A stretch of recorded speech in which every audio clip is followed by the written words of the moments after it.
അടുത്തതാണ് bonding in coordination compounds. അപ്പോൾ coordination compounds എങ്ങനെയാണ് ബോണ്ട് ഫോം ചെയ്യണത്, എങ്ങനെയാണ് ഒരു കോർഡിനേഷൻ കോംപ്ലക്സ് ഫോം ചെയ്യണേ എന്നതിനെ കുറിച്ചിട്ടുള്ള സ്റ്റഡീസാണ് ബോണ്ടിങ് ഇൻ കോർഡിനേഷൻ കോമ്പൗണ്ട്സിൽ പഠിക്കാനുള്ളത്. അപ്പോൾ ആദ്യം തന്നെ കോർഡിനേഷൻ കോമ്പൗണ്ട്സിനെ കുറിച്ചിട്ട് ഒരു തിയറി പ്രപ്പോസ് ചെയ്തത് വെർണറാണ്. നമ്മൾ നോക്കിയതാണ് വേർണേഴ്സ് കോർഡിനേഷൻ തിയറി നോക്കിയതാണ്. അപ്പോൾ വേർണേഴ്സിൻ്റെ കോർഡിനേഷൻ തിയറിയിൽ എന്തുകൊണ്ടാണ് ചില മെറ്റൽസ്, നമ്മൾ പറഞ്ഞു കോർഡിനേഷൻ കോമ്പൗണ്ട്സ് ഫോം ചെയ്യണത് ട്രാൻസിഷൻ എലമെൻറ്റ്സ് മാത്രമാണ് എന്ന് പറഞ്ഞു. എന്തുകൊണ്ട് ചില മെറ്റൽസ് മാത്രം, ട്രാൻസിഷൻ മെറ്റൽസ് മാത്രം കോർഡിനേഷൻ കോമ്പൗണ്ട്സ് ഫോം ചെയ്യണത്? എന്തുകൊണ്ടാണ് ഈ കോർഡിനേഷൻ കോമ്പൗണ്ട് ഫോം ചെയ്യുമ്പോൾ അതിലത്തെ ചില ബോണ്ടുകൾക്ക് ഡയറക്ഷണൽ പ്രോപ്പർട്ടീസ് ഉണ്ട് എന്ന് പറഞ്ഞു. എന്തുകൊണ്ടാണ് അങ്ങനെ ഡയറക്ഷണൽ പ്രോപ്പർട്ടീസ് കാണിക്കുന്നത്? എന്തുകൊണ്ടാണ് കോർഡിനേഷൻ കോമ്പൗണ്ട് മാഗ്നറ്റിക് പ്രോപ്പർട്ടി കാണിക്കുന്നത്, ഒപ്റ്റിക്കൽ പ്രോപ്പർട്ടീസ് കാണിക്കുന്നത് എന്നൊക്കെ എക്സ്പ്ലെയിൻ ചെയ്യാൻ വെർണറിൻ്റെ കോർഡിനേഷൻ തിയറിക്ക് സാധിച്ചില്ല. അപ്പം അങ്ങനെ അടുത്ത ഒരു തിയറി വന്നു, അതാണ് വാലൻസ് ബോണ്ട് തിയറി അല്ലെങ്കിൽ VBT എന്ന് പറയുന്നത്, വാലൻസ് ബോണ്ട് തിയറി. ഈ വാലൻസ് ബോണ്ട് തിയറി അനുസരിച്ചിട്ട് എങ്ങനെയാണ് ഒരു കോർഡിനേഷൻ കോമ്പൗണ്ട് ബോണ്ട് ഫോം ചെയ്യണത് എന്ന് നോക്കാം. അപ്പം according to valence bond theory coordination compound form ചെയ്യണ സെൻട്രൽ മെറ്റൽ ആറ്റം എന്ത് ചെയ്യുമെന്നറിയോ? അതിൻ്റെ എത്ര ലിഗാൻഡ് ആണോ അതിലേക്ക് അറ്റാച്ച് ചെയ്യേണ്ടത് അതിനനുസരിച്ചിട്ട് ഓർബിറ്റൽസ് അവൈലബിൾ ആക്കും, വേക്കൻ്റ് ആയിട്ടുള്ള ഓർബിറ്റൽസ് ക്രിയേറ്റ് ചെയ്യും. ഓക്കെ, സെൻട്രൽ മെറ്റൽ ആറ്റം എത്ര ലിഗാൻഡ് ആണോ ആ മെറ്റലിലേക്ക് കോർഡിനേറ്റ് ചെയ്യേണ്ടത് അതിൻ്റെ എണ്ണത്തിനനുസരിച്ചിട്ട് വേക്കൻ്റ് ആയിട്ടുള്ള ഓർബിറ്റൽസ് അവൈലബിൾ ആക്കും. ഈ വേക്കൻ്റ് ഓർബിറ്റൽസ് അവൈലബിൾ ആക്കുന്നത് നമുക്ക് വേറൊരു അർത്ഥത്തിൽ പറയുകയാണെങ്കിൽ ആ സെൻട്രൽ മെറ്റൽ ആറ്റത്തിൻ്റെ സെക്കൻഡറി വാലൻസിക്ക് ഈക്വൽ ആയിട്ട് അതിൻ്റെ വേക്കൻ്റ് ഓർബിറ്റൽസ് ക്രിയേറ്റ് ചെയ്യുമെന്ന് വേണമെങ്കിൽ പറയാം. എത്ര ലിഗാൻസ് അറ്റാച്ച് ചെയ്യണോ എന്നുള്ളത് മെറ്റലിൻ്റെ സെക്കൻഡറി വാലൻസിയെയാണ് ഡിപ്പെൻഡ് ചെയ്തിരിക്കുന്നത്. അപ്പോൾ മെറ്റലിൻ്റെ സെക്കൻഡറി വാലൻസിക്ക് അനുസരിച്ചിട്ട് ആ മെറ്റൽ, സെൻട്രൽ മെറ്റൽ വേക്കൻ്റ് ആയിട്ടുള്ള ഓർബിറ്റൽസ് ക്രിയേറ്റ് ചെയ്യും, വേക്കൻ്റ് ആയിട്ടുള്ള ഓർബിറ്റൽസ് ജനറേറ്റ് ചെയ്യും. അതിലുള്ള തന്നെ പുതിയതായിട്ട് ക്രിയേറ്റ് ചെയ്യാൻ പറ്റില്ല, അതിലുള്ള ഓർബിറ്റൽസ് തന്നെ വേക്കൻ്റ് ആക്കും. ഇങ്ങനെ ഈ വേക്കൻ്റ് ആയിട്ടുള്ള ഓർബിറ്റൽസ് അടുത്തതായിട്ട് ഹൈബ്രിഡൈസ് ചെയ്യും. അപ്പോൾ ഈ ഹൈബ്രിഡൈസേഷൻ അനുസരിച്ചിട്ട് എത്ര ഓർബിറ്റൽസ് ആണ് ഹൈബ്രിഡൈസ് ചെയ്യണത്, ഏതൊക്കെ ഓർബിറ്റൽസ് ആണ് ഹൈബ്രിഡൈസ് ചെയ്യണേ എന്നതിനെയൊക്കെ ബേസ് ചെയ്തിട്ട് ഏത് ടൈപ്പ് ഹൈബ്രിഡൈസേഷനാണ്, ആ ടൈപ്പ് ഓഫ് ഹൈബ്രിഡൈസേഷൻ കിട്ടിക്കഴിഞ്ഞാൽ മോളിക്യൂളിൻ്റെ സ്ട്രക്ചർ എന്താണെന്നൊക്കെ നമുക്ക് പ്രെഡിക്റ്റ് ചെയ്യാൻ പറ്റും. അപ്പോൾ അങ്ങനെ ഹൈബ്രിഡൈസേഷനെ ബേസ് ചെയ്തിട്ട് കോർഡിനേഷൻ കോമ്പൗണ്ട്സിൻ്റെ സ്ട്രക്ചർ നമുക്ക് പറയാം. പിന്നെ അതുപോലെ തന്നെ ഈ സെൻട്രൽ മെറ്റലാറ്റുമായിട്ട് ബോണ്ട് ഫോം ചെയ്യുന്ന ലിഗാൻസിന് എന്ത് പ്രോപ്പർട്ടി കൂടി ഉണ്ട്? ഈ ലിഗാൻഡിന് അറ്റ്ലീസ്റ്റ് ഒരു ലോൺ പെയറെങ്കിലും വേണം. സെൻട്രൽ മെറ്റലാറ്റുമായിട്ട് ബോണ്ട് ഫോം ചെയ്യുന്ന ലിഗാൻഡിന് അറ്റ്ലീസ്റ്റ് ഒരു ലോൺ പെയറെങ്കിലും വേണം. അങ്ങനെ അറ്റ്ലീസ്റ്റ് ഒരു ലോൺ പെയറെങ്കിലും ഉള്ള ലിഗാൻഡ് സെൻട്രൽ മെറ്റലാറ്റുമായിട്ട് ബോണ്ട് ചെയ്ത് സെൻട്രൽ മെറ്റലാറ്റുമായിട്ട് ബൈൻഡ് ചെയ്തിട്ട് കോംപ്ലക്സ് ഫോം ചെയ്യുമെന്നാണ് വാലൻസ് ബോണ്ട് തിയറി അനുസരിച്ചിട്ട് പറയണത്. ഓക്കെ, ഈ വാലൻസ് ബോണ്ട് തിയറി അനുസരിച്ചിട്ട് മോളിക്യൂളിൻ്റെ സ്ട്രക്ചർ പ്രെഡിക്റ്റ് ചെയ്യാൻ കുറച്ച് എക്സാമ്പിൾസ് നമുക്ക് നോക്കാം. ആദ്യം തന്നെ ഒക്ടാഹെഡ്രൽ കോംപ്ലക്സസ് നമുക്ക് നോക്കാം.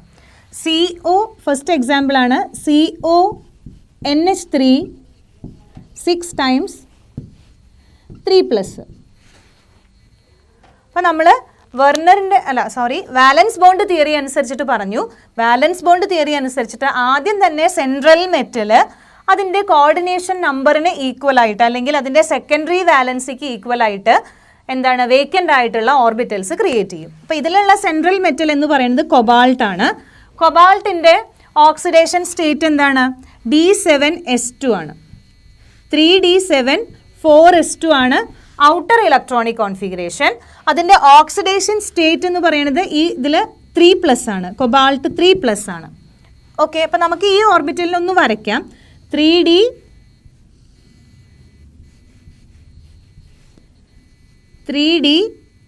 ഓർബിറ്റൽ, അതുപോലെ തന്നെ 4s ഓർബിറ്റൽ. അപ്പോൾ 3D7 1 2 3 4 5 6 7 ആണ് ഇതിൻ്റെ outer electronic configuration. 4s2. Cobalt 3+ form ചെയ്യുമ്പോൾ ഇതിൽ നിന്ന് 3 ഇലക്ട്രോൺ പോവും. ഈ 2 എണ്ണം എസ്സിൽ നിന്നും 1 എണ്ണം ഡിയിൽ നിന്നും പോകുമ്പോൾ 3D6 ആവും അതിൻ്റെ ഔട്ടർ ഇലക്ട്രോണിക് കോൺഫിഗറേഷൻ. അത് നമുക്ക് എങ്ങനെയാണ് വരയ്ക്കുക?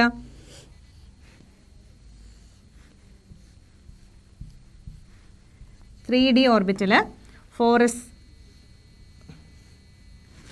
4s ഓർബിറ്റൽ ഇവിടെ ഉണ്ട്, വേക്കൻ്റ് ആയിട്ട് 4s ഓർബിറ്റൽ അവിടെ ഉണ്ട്.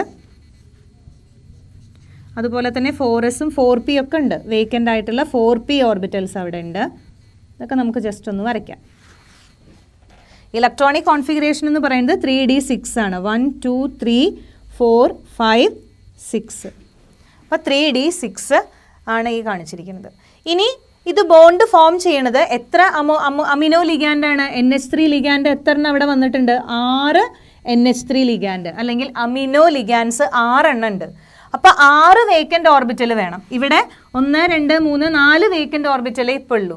അപ്പോൾ ഇതിൻ്റെ ലിഗാൻസിൻ്റെ എണ്ണത്തിനനുസരിച്ചിട്ട് അല്ലെങ്കിൽ അതിൻ്റെ സെക്കൻഡറി വാലൻസിക്ക് അനുസരിച്ചിട്ട് എന്ത് വേണം? വേക്കൻ്റ് ആയിട്ടുള്ള ഓർബിറ്റൽസ് ക്രിയേറ്റ് ചെയ്യണം മെറ്റൽ. അപ്പോൾ അതിന് വേണ്ടിയിട്ട് എന്ത് ചെയ്തു എന്നറിയോ? അതിൻ്റെ എക്സൈറ്റഡ് സ്റ്റേറ്റിൽ അത് 3d 4s 4p അതെന്ത് ചെയ്യുന്നറിയോ? ഇതിലത്തെ ഒരു ഇലക്ട്രോണിനെ അൺപെയർ ചെയ്യിപ്പിച്ചിട്ട് ഇതിലേക്ക് വരും. പിന്നെ അതുപോലെ തന്നെ ഈ ഒരു ഇലക്ട്രോണിനെ അൺപെയർ ചെയ്ത് ഇങ്ങോട്ട് കൊണ്ടുവരും. പെയർ ചെയ്യിപ്പിക്കും, അൺപെയർ ചെയ്യല്ല, പെയർ ചെയ്യിപ്പിക്കും. ഇവിടുത്തെ ഇലക്ട്രോൺ ഇങ്ങോട്ട് വന്നു, അവസാനത്തെ ഇതിലത്തെ ഇലക്ട്രോൺ ഇങ്ങോട്ട് വന്നു. ഇപ്പോൾ 1 2 3 4 5 6 വേക്കൻ്റ് ആയിട്ടുള്ള ഓർബിറ്റൽസ് ക്രിയേറ്റ് ചെയ്തു. എങ്ങനെയാണ്? ആ ഇലക്ട്രോൺസിനെ ഔട്ടർ ഇലക്ട്രോൺ പെയർ ചെയ്യിപ്പിച്ചിട്ട് 6 വേക്കൻ്റ് ഓർബിറ്റൽസ് ക്രിയേറ്റ് ചെയ്തു. 6 വേക്കൻ്റ് ഓർബിറ്റൽസ് ഉണ്ടാക്കി സെൻട്രൽ മെറ്റൽ. ഇനി എന്ത് ചെയ്തു? ഈ 6 വേക്കൻ്റ് ആയിട്ടുള്ള ഓർബിറ്റൽസ് തമ്മിൽ ഹൈബ്രിഡൈസ് ചെയ്യും. ഹൈബ്രിഡൈസ് ചെയ്തിട്ട് ഈക്വാലൻ്റ് എനർജി ഉള്ള 6 ഓർബിറ്റൽസ് ഫോം ചെയ്യും. 6 ഓർബിറ്റൽസ് ഫോം ചെയ്യും. ഈ ഹൈബ്രിഡ് ഓർബിറ്റൽസ് ഇത് എന്ത് ഹൈബ്രിഡൈസേഷനാണ്? 2d orbital, 1s orbital, 3p ഓർബിറ്റലാണ് ഹൈബ്രിഡൈസേഷനിൽ പങ്കെടുക്കുന്നത്. അതുകൊണ്ട് ഇത് d2 ഏത് ടൈപ്പ് ഹൈബ്രിഡൈസേഷനാണ്? 2d orbital, d2 1s orbital, 3p. d2 sp3 hybridisation ആണ്.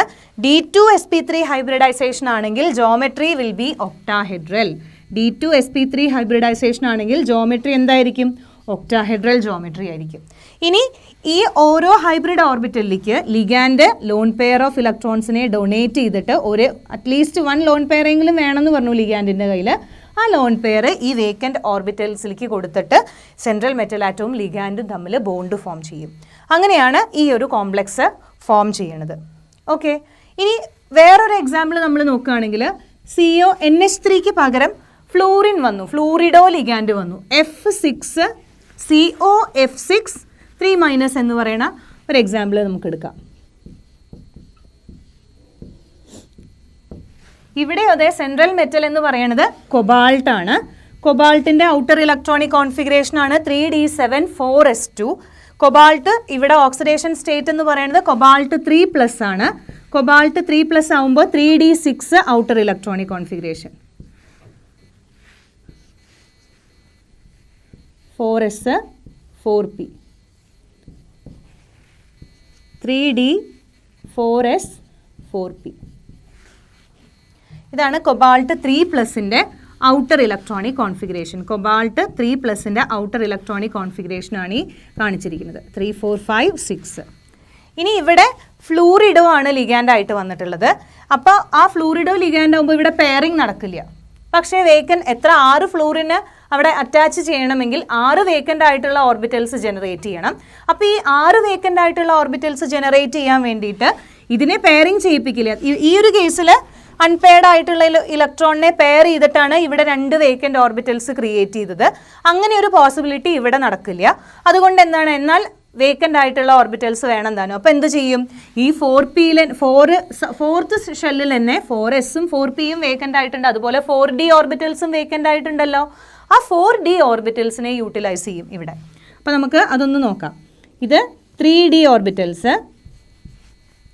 3dയിൽ 6 ഇലക്ട്രോൺസ് ഉണ്ട്, 5 6.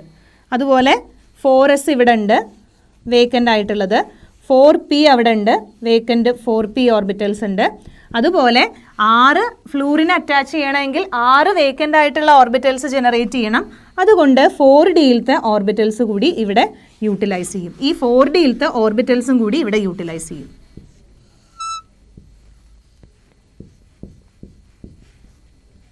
ഈ 4dയിലത്തെ ഓർബിറ്റൽസും കൂടെ യൂട്ടിലൈസ് ചെയ്യുമ്പോൾ എന്തുണ്ടാവും? ഇവിടെ നിന്ന് ഒരു S, 3p 2d, അതായത് sp3d2 ഹൈബ്രിഡൈസേഷൻ നടക്കും. 6 sp3d2 ഹൈബ്രിഡ് ഓർബിറ്റൽ ഫോം ചെയ്യും. 6 sp3d2 ഹൈബ്രിഡ് ഓർബിറ്റൽ ഫോം ചെയ്യും. sp3d2 ഹൈബ്രിഡൈസേഷൻ നടന്നാലും ജോമെട്രി എന്ന് പറയുന്നത് ഒക്ടാഹെഡ്രൽ ആണ്. അപ്പോൾ അത് ഒക്ടാഹെഡ്രൽ ജോമെട്രി ആണ്. sp3d2 ഹൈബ്രിഡൈസേഷൻ ആണെങ്കിലും d2 sp3 ഹൈബ്രിഡൈസേഷൻ ആണെങ്കിലും ജോമെട്രി ഒക്ടാഹെഡ്രൽ ആണ്. അപ്പോൾ കോംപ്ലക്സ് എന്ന് പറയുന്നത് ഒക്ടാഹെഡ്രൽ ജോമെട്രി തന്നെയാണ്. അപ്പോൾ ഇവിടെയുള്ള ഈ ഫ്ലൂറിഡോ ലിഗാൻഡ് അതിൻ്റെ ലോൺ പെയർ ഇലക്ട്രോൺസിനെ ഇങ്ങോട്ട് ഡൊണേറ്റ് ചെയ്തിട്ട് ഓരോ വേക്കൻറ്റ് ഓർബിറ്റലിലേക്ക് ഓരോ ഫ്ലൂറിഡോ ലിഗാൻഡ് ലോൺ പെയർ ഇലക്ട്രോൺസിനെ ഡൊണേറ്റ് ചെയ്തിട്ട് ഓരോ കൊബാൾട്ടും ഫ്ലൂറിഡോവും തമ്മിൽ ബോണ്ട് ഫോം ചെയ്യും. ഓക്കെ, അങ്ങനെ ഈ കോംപ്ലക്സ് ഫോം ചെയ്യും. ഇനി ഈ 2 എക്സാമ്പിൾ നമ്മൾ കമ്പയർ ചെയ്യുകയാണെങ്കിൽ ഈ കൊബാൾട്ട് CONH3 6 times 3+ എന്ന് പറയുന്ന ഈ കോമ്പൗണ്ടിൽ ഇവിടെ നോക്കൂ അൺപെയർഡ് ഇലക്ട്രോണുകളേ ഇല്ല. അതായത് ഇതൊരു ലോ സ്പിൻ കോംപ്ലക്സ് ആണ്. അൺപെയർഡ് ഇലക്ട്രോൺ ഇല്ല, അതുകൊണ്ട് സ്പിൻ ഇല്ല, ലോ സ്പിൻ കോംപ്ലക്സ് ആണ്. അതുപോലെ ഇന്നർ ഡി ഓർബിറ്റൽസ് ആണ് ഇവിടെ ഹൈബ്രിഡൈസേഷന് വേണ്ടിയിട്ട് ഉപയോഗിച്ചിട്ടുള്ളത്. അതായത് 3D ഓർബിറ്റൽസ് ആണ് ഹൈബ്രിഡൈസേഷന് വേണ്ടിയിട്ട് ഉപയോഗിച്ചിട്ടുള്ളത്. ഇന്നർ ഡി ഓർബിറ്റലാണ് ഹൈബ്രിഡൈസേഷന് ഉപയോഗിച്ചത് എന്നുള്ളത് കൊണ്ട് ഇതിനെ ഇന്നർ ഓർബിറ്റൽ കോംപ്ലക്സ് എന്ന് പറയും. Inner orbital complex. ഓക്കെ, ഇതൊരു ഇന്നർ ഓർബിറ്റൽ കോംപ്ലക്സ് ആണ്. എന്നാൽ ഇവിടെ നമ്മൾ നോക്കുകയാണെങ്കിൽ ഇവിടെ അൺപെയർഡ് ഇലക്ട്രോണുകൾ ഉണ്ട്. അതായത് സ്പിന്ന് ഓരോ ഇലക്ട്രോണിന് കറസ്പോണ്ടിങ് ആയിട്ട് അൺപെയർഡ് ഇലക്ട്രോണിന് കറസ്പോണ്ടിങ് ആയിട്ട് സ്പിൻ ഉണ്ട്. അപ്പോൾ ഇത് എന്താണ്? ഹൈ സ്പിൻ കോംപ്ലക്സ് ആണ്. ഹൈ സ്പിൻ കോംപ്ലക്സ് ആണ്. COF6 3- എന്ന് പറയുന്നത് ഒരു ഹൈ സ്പിൻ കോംപ്ലക്സ് ആണ്. മാത്രമല്ല ഇവിടെ ഓർബിറ്റൽ ഉപയോഗിച്ചിരിക്കുന്നത് ഔട്ടർ ഡി ഓർബിറ്റലാണ് ഹൈബ്രിഡൈസേഷന് വേണ്ടിയിട്ട് ഉപയോഗിച്ചിരിക്കുന്നത്.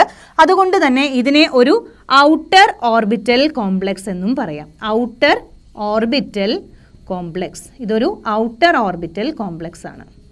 ഓക്കെ, ഇന്നർ ഓർബിറ്റൽ കോംപ്ലക്സ് അതിന് എക്സാമ്പിൾ ആണ് CONH3 6 times 3+. ഇതൊരു ഔട്ടർ ഓർബിറ്റൽ കോംപ്ലക്സ് ആണ്. ഇവിടെ സ്പിൻ ഇലക്ട്രോൺസ് ഒക്കെ സ്പിൻ പെയർഡ് ആണ്, അൺപെയർഡ് ഇലക്ട്രോൺസ് ഇല്ല. പെയർഡ് ഇലക്ട്രോൺസ് ആണ്. പെയർഡ് ഇലക്ട്രോൺസ് ആണ് ഉള്ളെങ്കിൽ അതിനെയാണ് നമ്മൾ ഡയാമാഗ്നറ്റിക് ബിഹേവിയർ എന്ന് പറയുക. അതുപോലെ തന്നെ ഇവിടെ അൺപെയർഡ് ഇലക്ട്രോൺസ് ഉണ്ട്.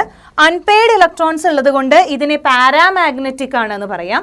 ഇങ്ങനെയുള്ള അൺപെയർഡ് ഇലക്ട്രോൺസ് ഉള്ള ഈ ഒരു കോമ്പൗണ്ട് നമ്മൾ എക്സ്റ്റേണൽ മാഗ്നറ്റിക് ഫീൽഡിൽ വെക്കുകയാണെങ്കിൽ മാഗ്നറ്റിക് ഫീൽഡിൻ്റെ ഡയറക്ഷനിൽ അത് അലൈൻ ചെയ്യും, അല്ലെങ്കിൽ ഒരു നെറ്റായിട്ടൊരു വീക്കായിട്ടുള്ള ഒരു മാഗ്നറ്റിക് മൊമെൻറ്റ് ഇത് എക്സിബിറ്റ് ചെയ്യും. അതുകൊണ്ട് ഇതിനെ പാരാമാഗ്നറ്റിക് എന്നാണ് പറയുക. അപ്പം ജസ്റ്റ് ഇത് മാത്രം നോക്കിയാൽ മതി.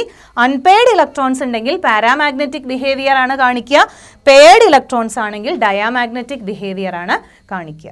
ഓക്കെ, അപ്പോൾ ഇങ്ങനെ ഈ 2 കോംപ്ലക്സിൻ്റെയും ഒക്ടാഹെഡ്രൽ കോംപ്ലക്സസ് D2 sp3യും sp3 d2ഉം അതിനെ ബേസ് ചെയ്തിട്ട് ഇന്നർ ഓർബിറ്റലാണോ ഔട്ടർ ഓർബിറ്റലാണോ സ്പിൻ ഫ്രീ കോംപ്ലക്സ് ആണോ അല്ലെങ്കിൽ സ്പിന്നുള്ള ഹൈ സ്പിൻ കോംപ്ലക്സ് ആണോ ലോ സ്പിൻ കോംപ്ലക്സ് ആണോ എന്നൊക്കെ നമുക്ക് എന്താ പറയുക എക്സ്പ്ലെയിൻ ചെയ്യാൻ പറ്റും. ഇനി അടുത്തൊരു എക്സാമ്പിൾ നമുക്ക് നോക്കാം. NiCl4 2-. ഇവിടെ 4 ലിഗാൻഡുമായിട്ടാണ് സെൻട്രൽ മെറ്റൽ ആറ്റം കണക്ട് ചെയ്തിട്ടുള്ളത്. അപ്പോൾ ഇതൊരു കോർഡിനേഷൻ നമ്പർ 4 ആയിട്ടുള്ള ഒരു ലിഗാൻഡ് ഒരു കോംപ്ലക്സ് ആണ്. കോർഡിനേഷൻ നമ്പർ 4 ആണെങ്കിൽ നമുക്കറിയാം ടെട്രാഹെഡ്രലോ സ്ക്വയർ പ്ലാനാറോ ഏതെങ്കിലും ഒരു ജോമെട്രിയിലായിരിക്കും ഈ മോളിക്യൂള് എക്സിബിറ്റ് ചെയ്യുന്നുണ്ടാവുക. അത് ഏതാണെന്നുള്ളത് നമുക്ക് നോക്കാം.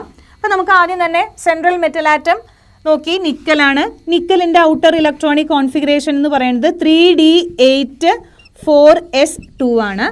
ഈ ഇതിൽ നിക്കൽ എന്ന് പറയുന്നത് x-4 = -2 അല്ലെങ്കിൽ x = +2. നിക്കൽ എന്ന് പറയുന്നത് +2 ഓക്സിഡേഷൻ സ്റ്റേറ്റിലാണ്. അപ്പോൾ Ni2+ എന്ന് പറയുമ്പോൾ നമുക്ക് എങ്ങനെ എഴുതാം? 3 ഈ എസിലത്തെ 2 ഇലക്ട്രോൺ പോയി 3d8 ആണ് അതിൻ്റെ ഔട്ടർ ഇലക്ട്രോണിക് കോൺഫിഗറേഷൻ. അപ്പോൾ അത് നമ്മളൊന്ന് വരയ്ക്കുകയാണെങ്കിൽ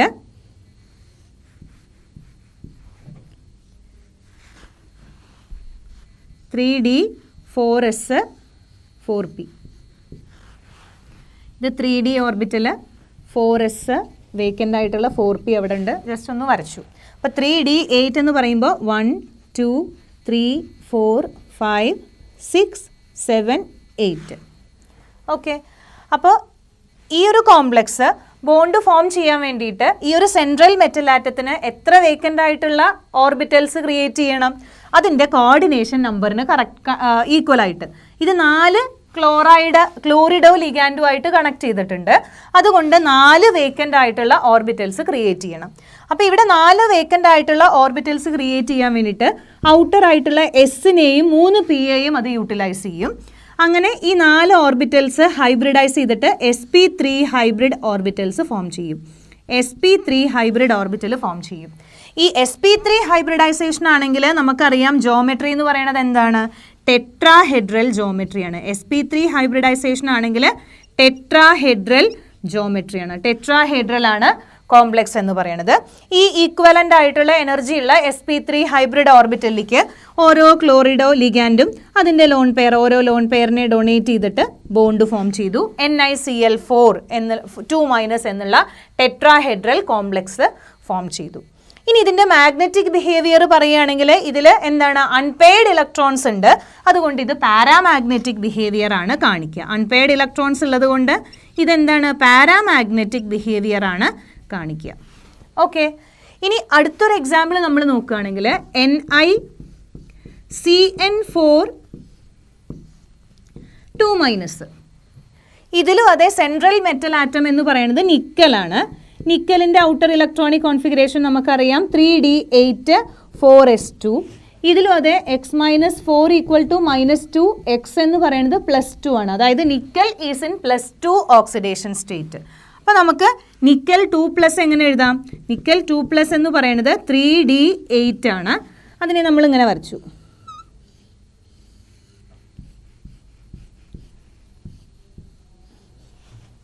(4s 4p) 3d8 4s 4p 3d.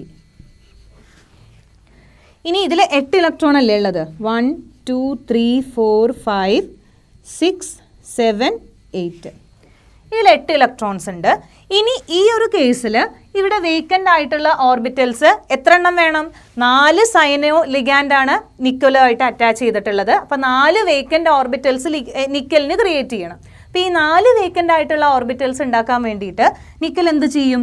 ഈ ഒരു ഇലക്ട്രോണിനെ പെയർ ചെയ്യിപ്പിക്കുക. ഔട്ടർ ആയിട്ടുള്ള ഒരു ഇലക്ട്രോൺ, 2 അൺപെയർഡ് ഇലക്ട്രോൺസ് ഉണ്ടല്ലോ, അതിലത്തെ ഒരെണ്ണത്തിനെ എന്ത് ചെയ്യും? ഇങ്ങോട്ട് കൊണ്ടുവന്നിട്ട് പെയർ ചെയ്യിക്കും. അതിനെ ഇങ്ങോട്ട് കൊണ്ടുവന്ന് പെയർ ചെയ്യും. അപ്പോൾ ആദ്യത്തെ 3 എണ്ണം അവിടെ ഈ ഒരു ഇലക്ട്രോൺ ഇങ്ങോട്ട് വന്നു പെയർ ചെയ്തു. അപ്പോൾ ഇത് 3d, ഇത് 4s 4p. ബാക്കിയുള്ളതിലൊന്നും ഇലക്ട്രോൺസ് ഇല്ല. അപ്പോൾ ഒരു d ഓർബിറ്റലും ഒരു എസ്സും 2 പിയും കൂടിയിട്ട് ഹൈബ്രിഡൈസേഷനിൽ പങ്കെടുക്കും. അപ്പോൾ 4 വേക്കൻ്റ് ആയിട്ടുള്ള ഓർബിറ്റൽസ് ക്രിയേറ്റ് ചെയ്യാൻ വേണ്ടിയിട്ട് ഒരു d ഓർബിറ്റലും ഒരു എസ്സും 2 പിയും കൂടി ഹൈബ്രിഡൈസേഷനിൽ പങ്കെടുക്കും. അപ്പോൾ ഹൈബ്രിഡൈസേഷൻ എന്ന് പറയുന്നത് എന്തായിരിക്കും? dsp2 ഹൈബ്രിഡൈസേഷൻ ആണ്. ഹൈബ്രിഡൈസേഷൻ എന്ന് പറയുന്നത് dsp2 ഹൈബ്രിഡൈസേഷൻ ആണെങ്കിൽ ജോമെട്രി എന്ന് പറയുന്നത് സ്ക്വയർ പ്ലാനാർ ജോമെട്രിയാണ്. ജോമെട്രി എന്ന് പറയുന്നത് എന്താണ്? Square planar. സ്ക്വയർ എന്ന് മുഴുവൻ എഴുതിയില്ല, ഞാൻ ഷോർട്ടാക്കിയിട്ട് എഴുതിയിരിക്കുന്നത്. സ്ക്വയർ പ്ലാനാർ ആണ് അതിൻ്റെ ജോമെട്രി. അപ്പോൾ ഈ ഓരോ dsp2 ഹൈബ്രിഡ് ഓർബിറ്റലിലേക്ക് സൈനോ ലിഗാൻഡ് അതിൻ്റെ ലോൺ പെയറിനെ ഡൊണേറ്റ് ചെയ്തിട്ട് ബോണ്ട് ഫോം ചെയ്യും. ഓക്കെ, ഇനി ഇതിൻ്റെ മാഗ്നറ്റിക് പ്രോപ്പർട്ടി നമ്മൾ പറയുകയാണെങ്കിൽ ഇതിൽ അൺപെയർഡ് ഇലക്ട്രോൺസ് ഉണ്ടോ? ഇല്ല. അൺപെയർഡ് ഇലക്ട്രോൺസ് ഇല്ലാത്തതുകൊണ്ട് ഇത് ഡയാമാഗ്നറ്റിക് ബിഹേവിയർ ആണ് കാണിക്കുക. ഇവിടെ അൺപെയർഡ് ഇലക്ട്രോൺസ് ഉണ്ട്. ഇതൊരു ഹൈ സ്പിൻ കോംപ്ലക്സ് ആണ്. ഇവിടെ അൺപെയർഡ് ഇലക്ട്രോൺസ് ഇല്ല. ഇതൊരു ലോ സ്പിൻ കോംപ്ലക്സ് ആണ്. ഇത് sp3 ഹൈബ്രിഡൈസേഷൻ ആണ്, ടെട്രാഹെഡ്രൽ ആണ്. വേറാസ് ഇത് dsp2 ഹൈബ്രിഡൈസേഷൻ ആണ്, സ്ക്വയർ പ്ലാനാർ ആണ്. അപ്പോൾ എങ്ങനെയാണ് കോർഡിനേഷൻ നമ്പർ 4 ഉള്ള കോംപ്ലക്സ്? ചിലത് ടെട്രാഹെഡ്രൽ കോമ്പൗണ്ടുകളാണ് ഫോം ചെയ്യുക, ചിലത് സ്ക്വയർ പ്ലാനാർ ആണെന്ന് പറഞ്ഞു. അത് ഈ രീതിയിൽ നമുക്ക് എക്സ്പ്ലെയിൻ ചെയ്യാം.